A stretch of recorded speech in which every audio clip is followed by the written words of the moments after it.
صارنا متجوزين من سنة 73 أبدا. 17 أيام تجوزنا 73.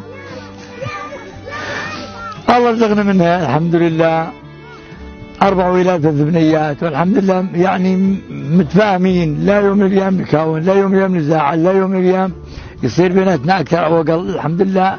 يعني والأمور ساترها الله الحمد لله. إيه يعني ما عندنا الحمد لله خلافات بيني وبينها أبدا على طول.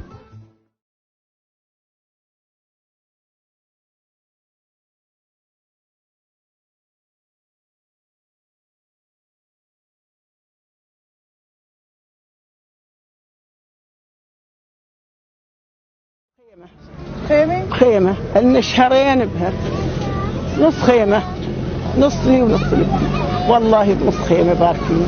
والله ما يدبر الله، ما قشرنا بعضنا من يوم نزحنا للحج.